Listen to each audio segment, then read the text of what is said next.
Good morning, America, the world, afternoon, night, wherever you're at. Welcome, welcome, welcome. We are here for another NBA edition. And today we're going to be talking about the sixth man of the year. Some of the greatest to ever do this off the bench. I'm Davey. And I'm Jordan.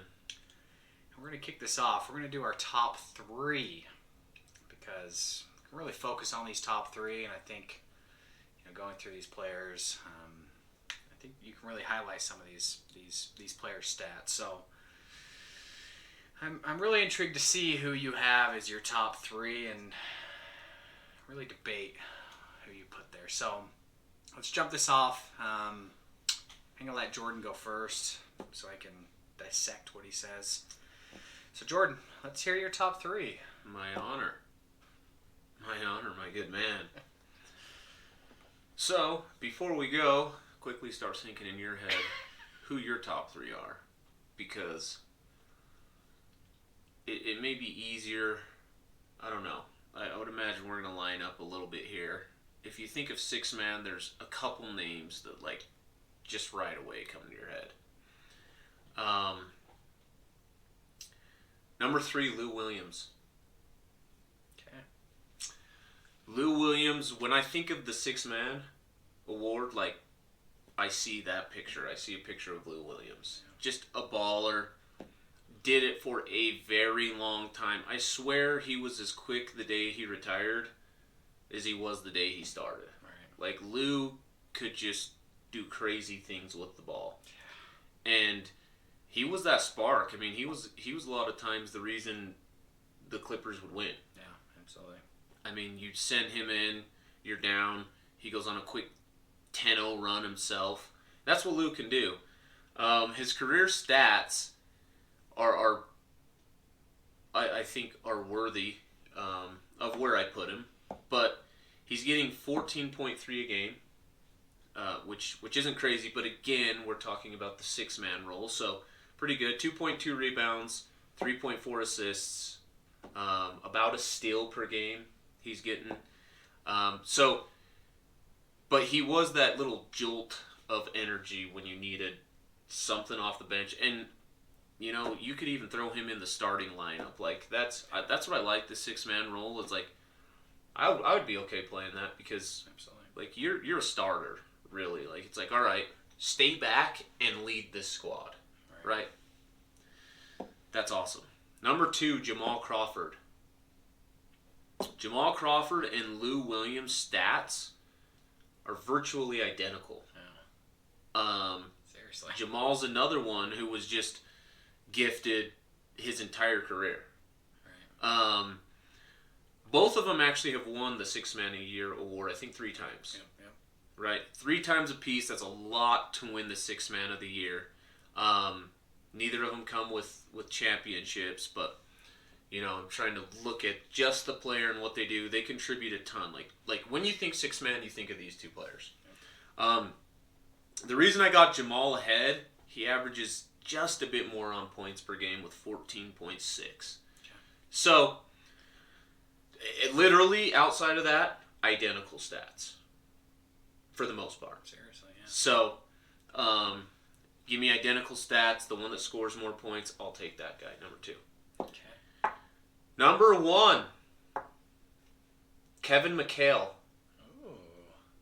Wow. The number 1 six-man off the bench of all times.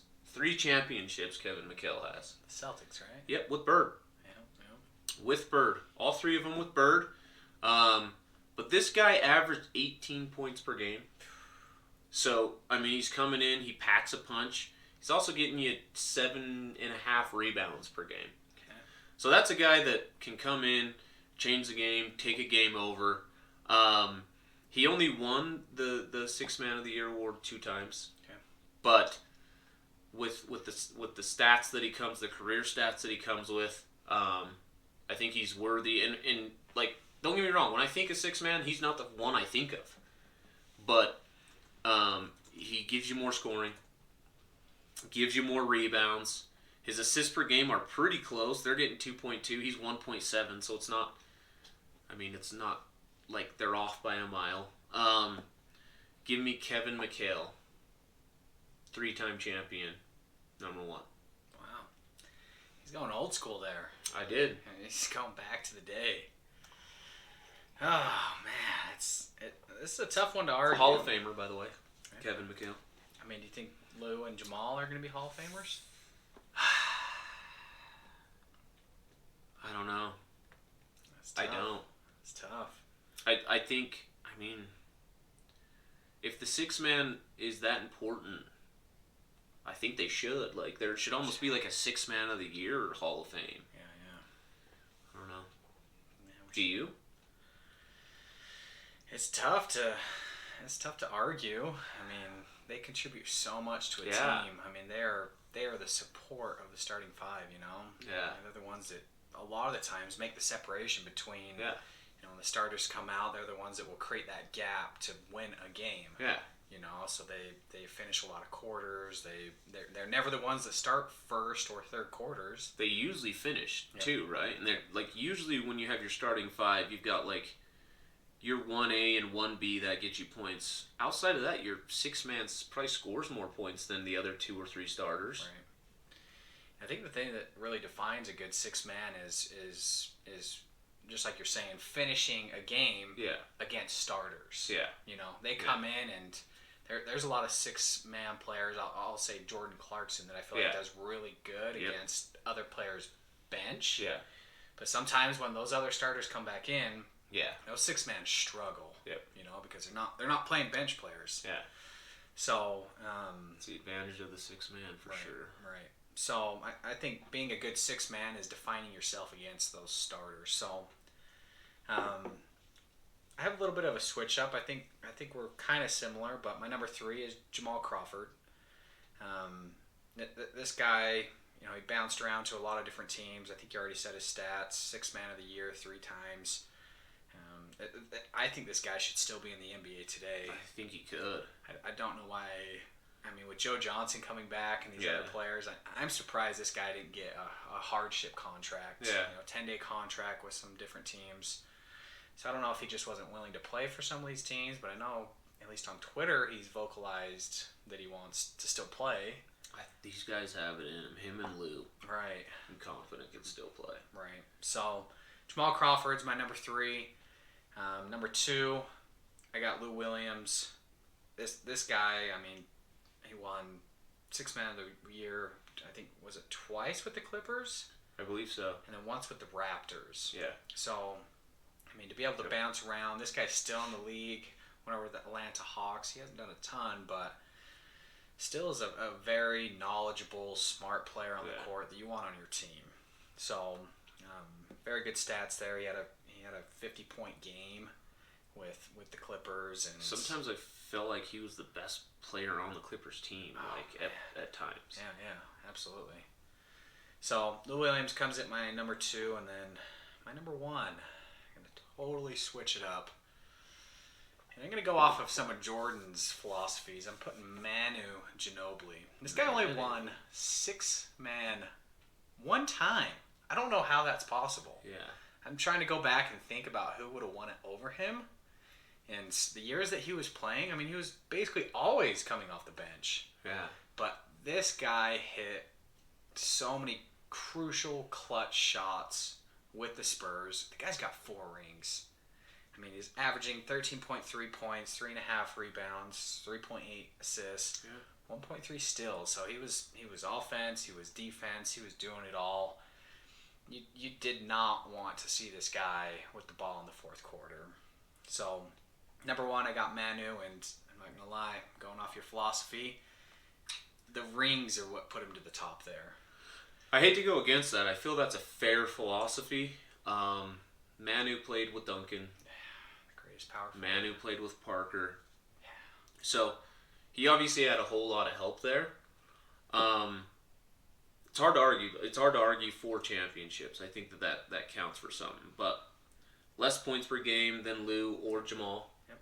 So, was it the assists? Was it just the rings?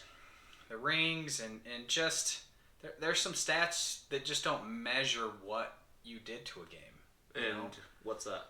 And closing out games, hitting those 3-point shots to take the lead at the end of a game. I saw it happen a lot of the times, and I mean he's one of 2 players to have 843 steals coming off the bench. It's tied for most all time. So he really just came out and gave you everything you wanted of a 6-man. So don't know if the other 2 guys are going to make it into the Hall of Fame. I know Manu did. I believe so. Yeah, Manu did. So who are some of your honorable mentions? Manu. Okay. Manu Ginobili, I had him as 4th, so just on the outside looking in. Okay. And my 5th, I had Detlef Schrempf. I know. I was reading about him. I didn't watch him at all. 2 6-man awards. I didn't even know who he was until I Really? started doing research. Really? Detlef Yeah. Schrempf. I got the Jet on there, honorable mention. I got John Havlicek, drafted by the Celtics and the Browns. I thought that was pretty cool. That is pretty cool. Won 8 rings, obviously with Bill Russell, and this was some old school times. So I like it. But I think that's... I think So our 5 would have for sure been different. Yep, absolutely. Our 5 would have been very different. Sometimes when you get to the top 3, it's hard to argue.